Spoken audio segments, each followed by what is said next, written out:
हमारे पूर्वजों का कहना है कि पहले खुद को जानो।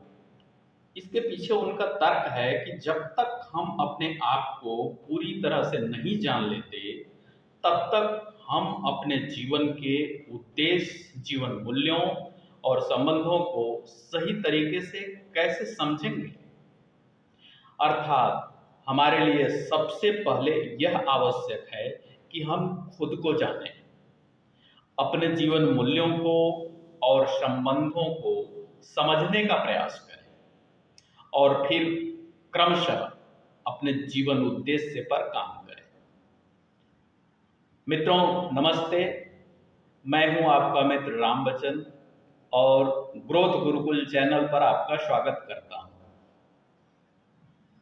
आत्म समझ और आत्म अनुशासन से ही व्यक्ति अपने जीवन में सही दिशा और संतुलन प्राप्त कर सकता है।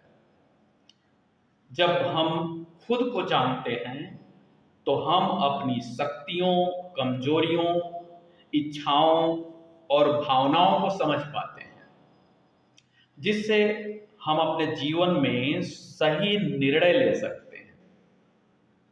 इसीलिए पहले खुद को जानो यह सलाह सिर्फ एक वाक्यांश नहीं है, बल्कि यह एक जीवन जीने की कला और दृष्टिकोण को प्रकट करता है, जिससे हम अपने जीवन को अधिक पूर्णता, समझ और संतोष के साथ जी सकते हैं। अब सवाल यह उठता है कि हम खुद को जानने की शुरुआत कहां से करें। तो मित्रों, मैं आपको बता दूं कि यह एक आध्यात्मिक विज्ञान का विषय है, जिसमें खुद को जानने के लिए आजकल अनेकानेक स्पिरिचुअल संस्थाएं स्थापित हैं। हालांकि उनमें से इक्का दुक्का ही यह सुविधा रखते हैं जो आपको खुद को जानने की प्रक्रिया बताते हैं, जबकि ज्यादातर सिर्फ दान लेने के लिए ही बने हैं। लेकिन आप उनकी खोज में अभी ना पड़ें, क्योंकि यह आपका ग्रोथ गुरुकुल चैनल आपको इस विषय के बारे में संपूर्ण जानकारी देने वाला है। आपको बस सिर्फ इतना करना है कि यह चैनल सब्सक्राइब कर लेना है और इसके बेल बटन को दबाकर सभी आने वाली वीडियोस के लिए ऑन कर देना है, ताकि हर वीडियो अपलोड होते ही सबसे पहले आपको देखने के लिए उपलब्ध हो जाए।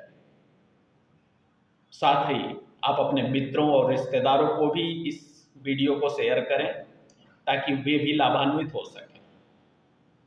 आइए अब वीडियो के विषय की ओर बढ़ते हैं।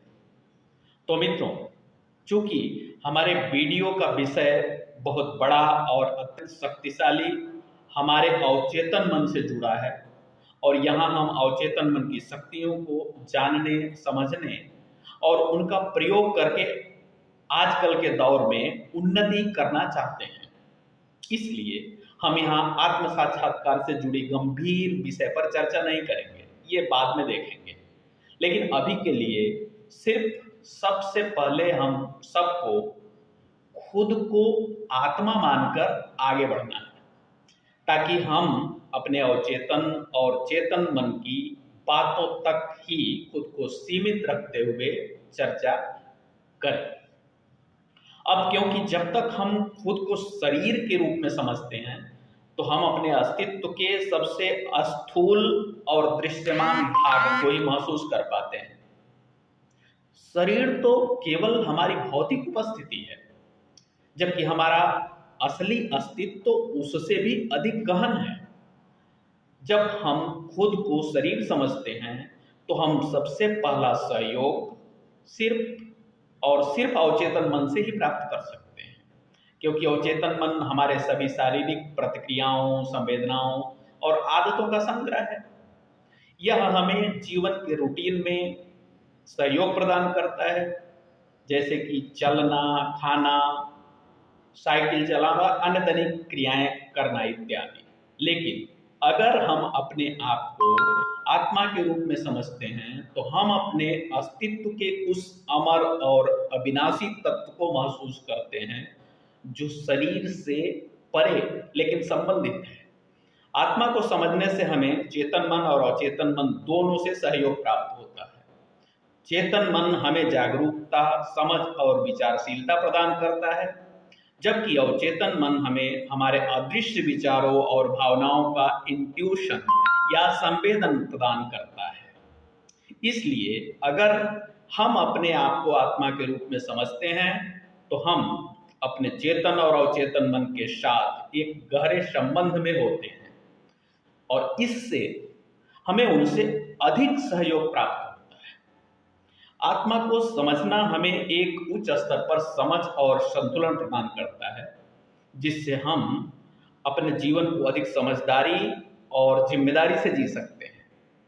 इसका मतलब यह हुआ कि हम सब इन तीनों इकाइयों के संयुक्त स्वरूप हैं। आइए इसे समझते हैं।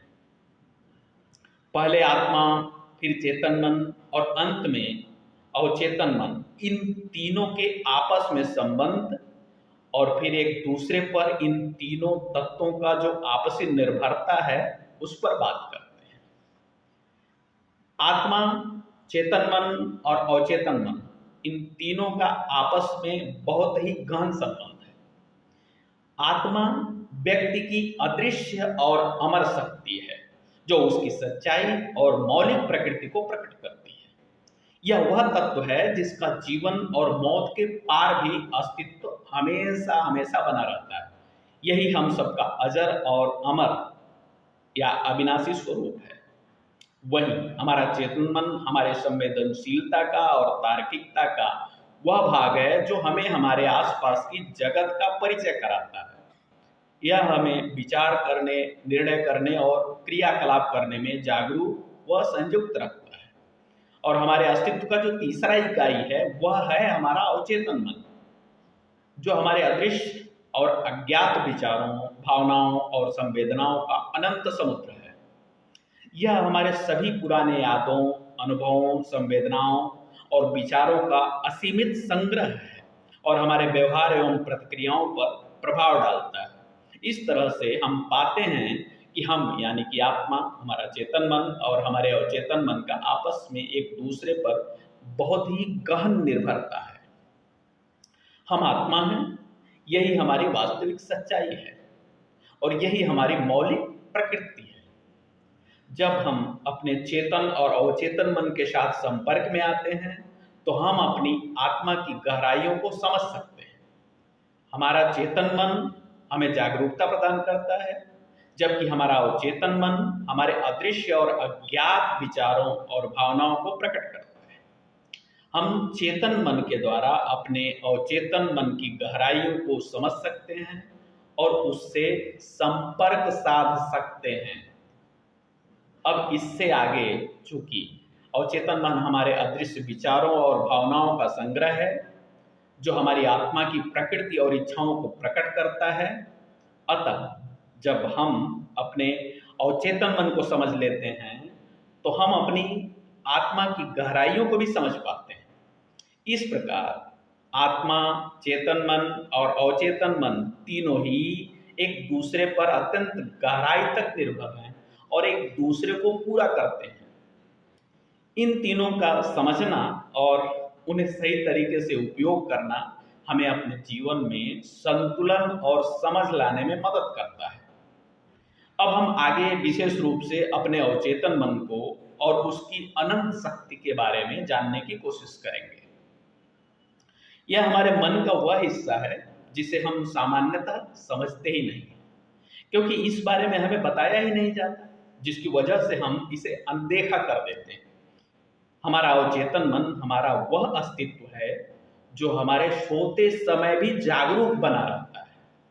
वह तब भी काम करता रहता है जब हम जागते हैं, तब भी यह हमारे निर्णय और मन की शक्तियों को समझने का काम करता है, हमें अपने जीवन के अनेक पहलुओं में बेहतर बना सकता है। अवचेतन मन आखिर है क्या? अवचेतन मन हमारा वह तंत्र है जिसमें हमारी संवेदनाएं, हमारी स्मृतियां और अनेक जन्मों के अनुभव संग्रहित हैं। यह हमारे चेतन मन से अलग है, जो हमें हमारे आसपास की जानकारी और उनके बारे में सोचने की क्षमता प्रदान करता है। अवचेतन मन अधिक गहरा और व्यापक है और इसमें हमारे जीवन के सभी अनुभव संग्रहित हैं।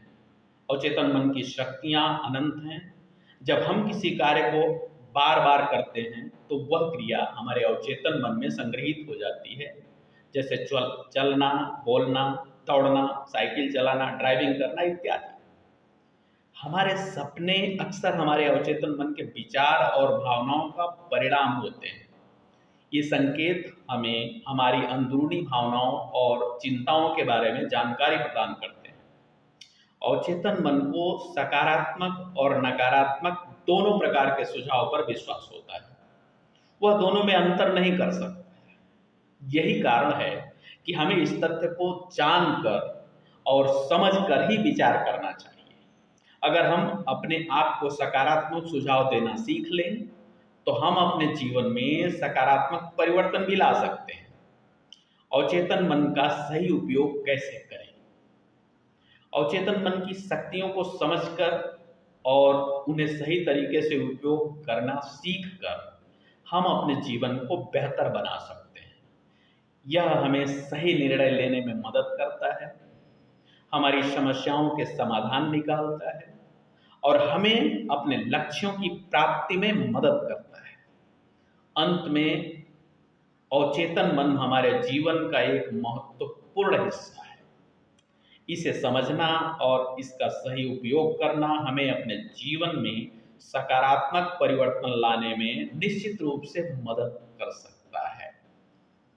अब हम जानेंगे कि अवचेतन मन और आकर्षण का नियम, इन दोनों का आपस में क्या संबंध है। अवचेतन मन और आकर्षण का नियम, इन दोनों का आपस में बहुत ही गहरा संबंध है। अवचेतन मन और आकर्षण का नियम दोनों ही मानव जीवन के अदृश्य पहलुओं में से हैं, जिन्हें समझने और अनुभव करने के लिए हमें अपनी अंतरात्मा में गहरा उतरना पड़ता है। इन दोनों के बीच का गहन संबंध मैं यहां समझाने वाला हूं। आकर्षण का नियम कहता है कि हम जो कुछ भी सोचते हैं वही हमें प्राप्त होता है। अवचेतन मन हमारे विचारों और भावनाओं को संग्रहित करता है और जब हम किसी विषय पर बार बार सोचते हैं या किसी बात को बार बार दोहराते हैं तो वह विचार हमारे अवचेतन मन में मजबूत होता जाता है और हमें उसी दिशा में प्रेरित करता है। आकर्षण का नियम भावनाओं पर भी आधारित है। जब हम किसी चीज को शिद्दत से चाहते हैं तो हमारे अवचेतन मन में वह भावना संग्रहित होती जाती है और हमें उस चीज की प्राप्ति की दिशा में मार्गदर्शन करती है। हमारे अवचेतन मन में वह सभी आदतें संग्रहित होती हैं जिन्हें हम अपने जीवन में बार बार दोहराते हैं। आकर्षण का नियम इन आदतों को भी प्रभावित करता है, क्योंकि जब हम किसी चीज को बार बार सोचते और महसूस करते हैं तो वह हमारी आदत बन जाती है। अवचेतन मन और आकर्षण का नियम दोनों ही सकारात्मकता और नकारात्मकता पर आधारित है। अगर हम सकारात्मक विचार और भावनाओं को अपनाते हैं तो हम सकारात्मक परिणाम प्राप्त करते हैं, जबकि वहीं अगर हम नकारात्मकता में रहते हैं तो हमें नकारात्मक परिणाम मिलते हैं। अंत में अवचेतन मन और आकर्षण का नियम दोनों ही हमारे विचारों, भावनाओं और आदतों पर आधारित है। इन दोनों का सही उपयोग करके अपने जीवन के हर एक पहलू पर सकारात्मक परिवर्तन ला सकते हैं। यह हमें अपने लक्ष्यों की प्राप्ति में मदद करता है और हमें एक संतुलित और सुखमय जीवन जीने की क्षमता प्रदान करता है। इस वीडियो में बस इतना ही। आगे की चर्चा हम आने वाली अगली वीडियो में करेंगे। तब तक के लिए मुझे आज्ञा दीजिए। आपका बहुत बहुत धन्यवाद।